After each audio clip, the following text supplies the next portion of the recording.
the sun.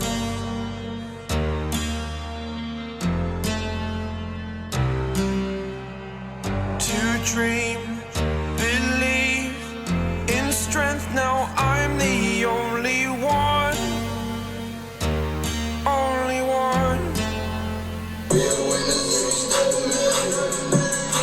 Let's listen to Pavoratii'S. I was an ordinary boy until I broke the rules. My life destroyed. A life destroyed. Until I woke awake, scream my mind, I shout the ground. Remember back to when this case first started. The rumor mill was running 24 hours per day with every theory the imagination could conjure up.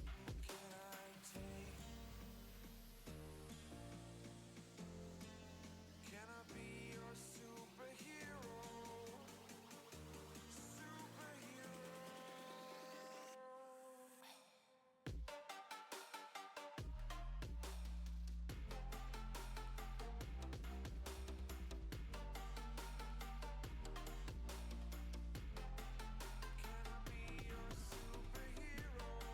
Then came the incident with Bryan Kohberger.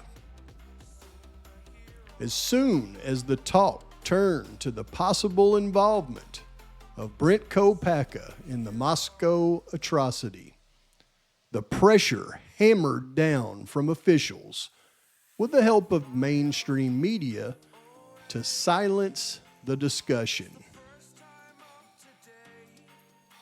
The reason stated for the silence: the military history of Kohberger.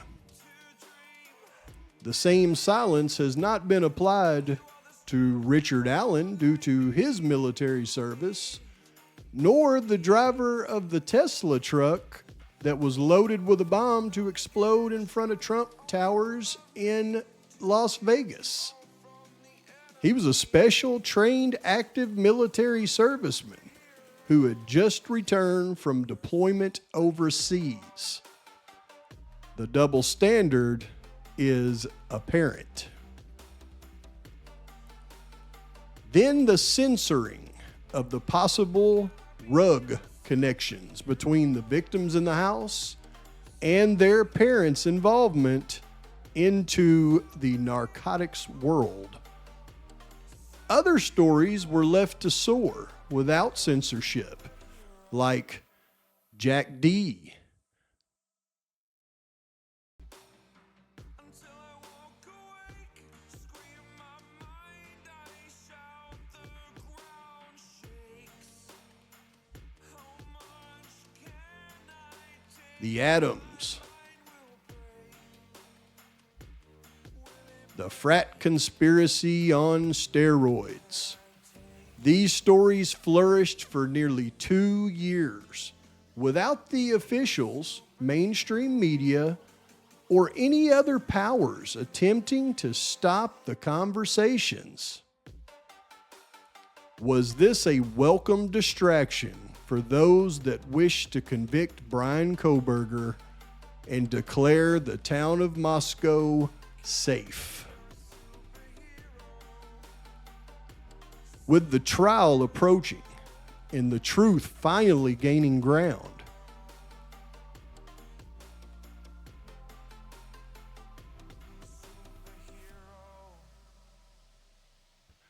mainstream media is attempting another slander campaign on Bryan Kohberger with the new fake news that he was at one time listed as a person of interest in a crime that occurred while he was 2,000 miles away in a different part of the country. Social media has the back of mainstream media by attacking the people trying to expose the truth in this case in any manner that they can muster. As an added deterrent, mainstream media will divert the discussion to possible narcotics dealing taking place at the King Road House itself. This case, and all I could think is that there is a potential defense line of argument that this house was allegedly somehow connected to drugs or drug dealers, and maybe there's a witness who's going to say that. Meanwhile, the defense team of Bryan Kohberger continues to fight for and prepare their defense. Let's ask the guilter, Howard Bloom, what scares him about the defense's case, right from the only accurate chapter in his book, the last chapter. All along, it had been hovering in the background. It was the jarring anomaly that largely went unspoken in the squeaky clean biographies of the 4 victims that the press had served up. Nevertheless, it was a truth, as regrettable as it was potentially relevant, that the 3 of the victims' parents, Kernodle's mom, Mogan's stepmom, and Mogan's dad, had been arrested on felony DRUG possession charges, and even Steve G. could be tarred by a similarly damning brush. His brother Nathan was serving time in prison for a DRUG-related unaliving. From the onset, Ann Taylor, Kohberger's legal aid attorney, had been aware of at least some of this history. She had been representing Miss Kernodle before promptly petitioning the court to be removed when offered the bigger challenge of representing the man accused of unaliving Kernodle's daughter. In the aftermath, sharp words had been exchanged in the press. Kernodle charged that she had been betrayed. Taylor shot back that she had simply been assigned the case and had never met Kernodle. Still, 4 victims and 3 parents and 1 uncle with a history of DRUG arrests? What were the odds? Was it a strange coincidence? A sad commentary on contemporary American life? Or something more telling? Even a clue? The defense investigators' first stop was the Seattle DEA field office. And the overview they offered was by all accounts a tale of cutthroat international intrigue.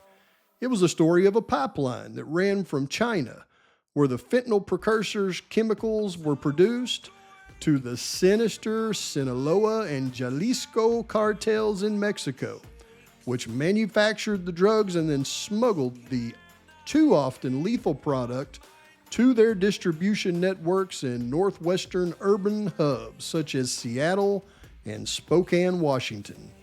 Next, with the eager help of a freelance army of small-time distributors, the drugs reached into the seemingly wholesome all-American counties and college towns like Moscow, Idaho. That was the view from 1,000 feet, but Sheriff Brett Myers, head of the Quad Cities Drug Task Force, a multi-jurisdictional team propped up in part by federal money, whose territory included the university towns of Moscow and Pullman, along with Lewis Clark State College in Lewiston, Idaho, offered a ground-level account, and it was enough to give anyone whose child was heading off to college in the area the willies. The sheriff was not involved in the investigation and therefore can only speculate. But his was a local lawman's informed conjecture, and a resonating one. Could it have been a drug-related case? I can't rule it out. It's not improbable. From what I know, that answers a lot of questions.